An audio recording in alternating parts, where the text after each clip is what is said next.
Coming up on UT 10 News, a record-breaking year for UT's Rockathon, how the money will make miracles happen for local children in need.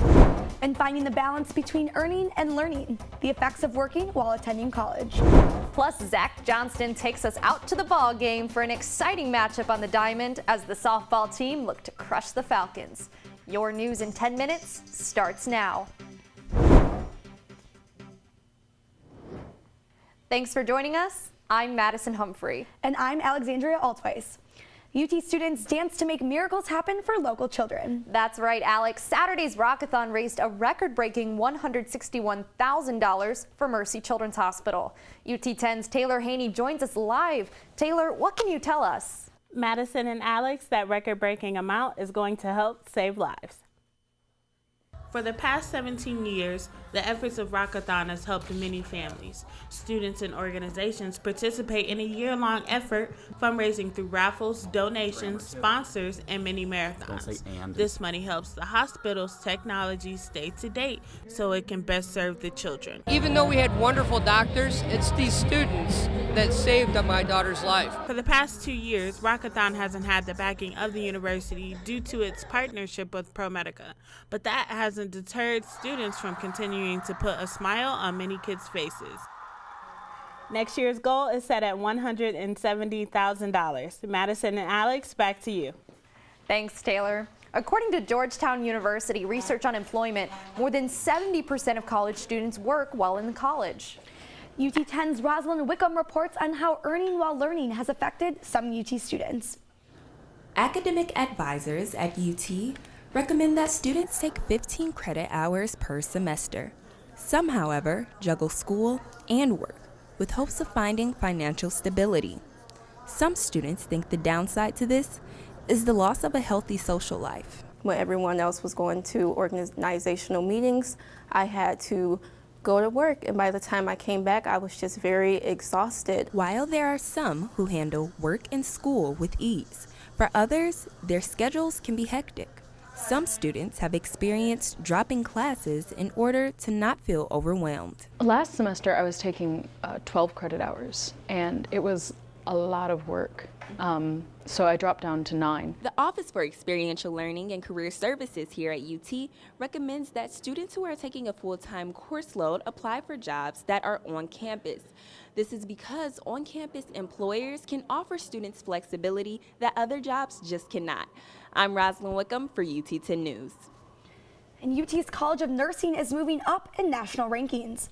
UT is up 20 spots on the 2019 U.S. News and World Report list for best top graduate nursing programs in the country. The college was placed at 183rd out of 296 on the most recent report. Programs are ranked based on acceptance rate, GPA, student-faculty ratio, and grant funding.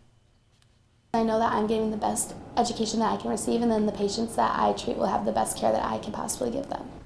The Dean of the College of Nursing says the increase is attracting more highly qualified applicants and graduating more students.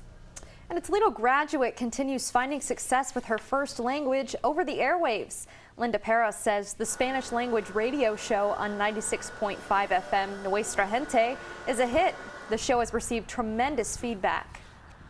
One of the messages that I received is from 80 years old man.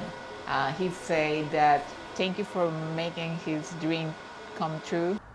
Paris started the show in December 2016, and it can be heard in Toledo, Rossford, and Oregon. As we approach the end of the semester, many students are becoming more and more stressed. An event here at UT last Thursday aimed to alleviate some of that anxiety. UT 10's Cameron Turner reports the turnout of Rocket Fest.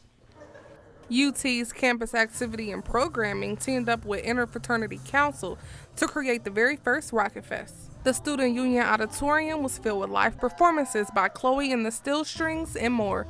Entry was free as each student was given one raffle ticket for a chance to win various prizes worth a total of at least $500. They got the pretty incredible live music going on. They've got the raffle tickets pretty dope with Bonnaroo, Kendrick Lamar, Cedar Point if that's not your thing. Rocket Fest helps students relax with other activities including hand art figures and prize boards. The food menu offered popcorn, corn dogs, and more, all free of charge. There's a lot to do. There's a lot going on. There's bounce houses. I see there's hand wax creations over there, a lot of good food, so I'm having a lot of fun. I spoke with several students here at Rocket Fest, and they all say they enjoyed themselves.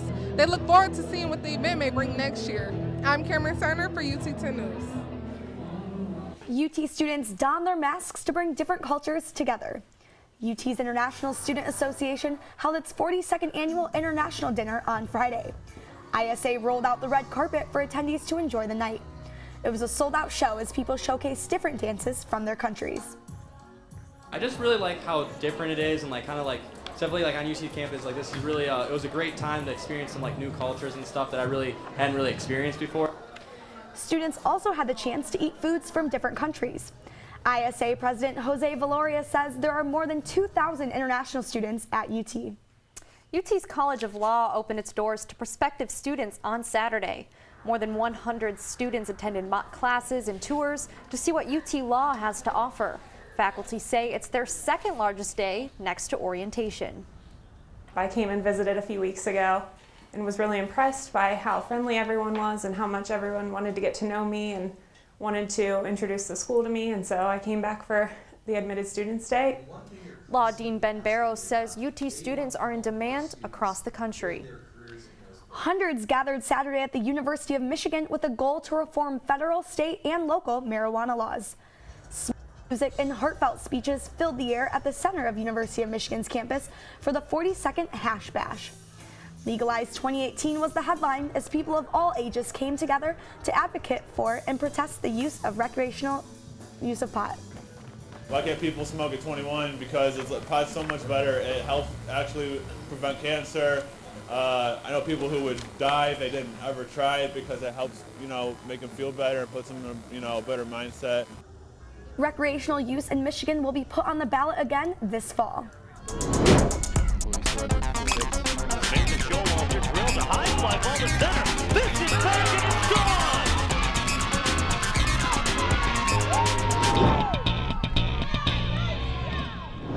I'm Zach Johnson, and this is your UT 10 Sports Report.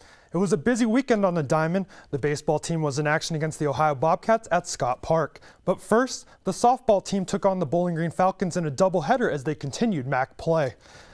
To game one, it was a pitcher's duel from the start. Both pitchers kept the ball on the ground early until BG's Callie Holcomb sparked the offense with a grand slam to put the Falcons ahead 4-1 in the fifth inning. To the sixth we go. Rockets' Megan Choate got the rally started for Toledo, beating out the throw to first base. Ashley Roush followed suit with a single of her own, putting 2 more runs on the board for the Rockets. Toledo goes on to win 5-4. The Rockets carried their momentum into the second game as Sham Strowalter hit her first home run of the season. The Falcons threatened to score when Alex Sorge sent a slapper down the right field line, but Rockets pitcher Heather Webb focused rowing down the remaining Falcons hitters. The Rockets continued their power surge in the third inning as Bailey Curry hit her 10th home run of the season, bringing in 2 more runs for Toledo as they go up 5-0. Bowling Green would finally get on the board in the fifth inning as Aspen Searle singled to score their only run of the game. Rockets win 5-1. Over to baseball, the Rockets split the first 2 games of the series against the Bobcats and looked to win the final game of the series on Sunday. To the third, Brad Boss gets the Rockets going with a solo blast to right field to give Toledo a 2-0 lead. The Bobcats would respond in the fourth when Dan McCauley hit a fly ball to center field, trimming the lead to 2-1. Things would pick up in the fifth as Trace Hatfield singled, driving in a run for the Rockets. Dalton Bollinger joined in on the action by shooting a single down the left field line, driving in yet another run for Toledo. In the sixth, the home team strikes again as Ross Adolph hits a grand slam to bust the game wide open. Toledo takes the win 8-1. Big week ahead of us. When you're playing like we are the last couple of days, you want to keep playing. So, we're excited about that, and we'll look forward to it. Toledo improves to 9-18 on the season as they look to keep things rolling against Dayton later today at Scott Park. That's it for sports. Back to you guys. Thanks, Zach. And that's it for UT 10 News. For the latest breaking news from campus and bios from all UT 10 reporters, go to our website, ut10news.com. And remember, you can watch the live stream of our newscast production every Tuesday at noon on our YouTube channel. For Alexandria Altweiss, Zach Johnston, and all of our crew, I'm Madison Humphrey. Have a great week and stay tuned for more news from the UT campus.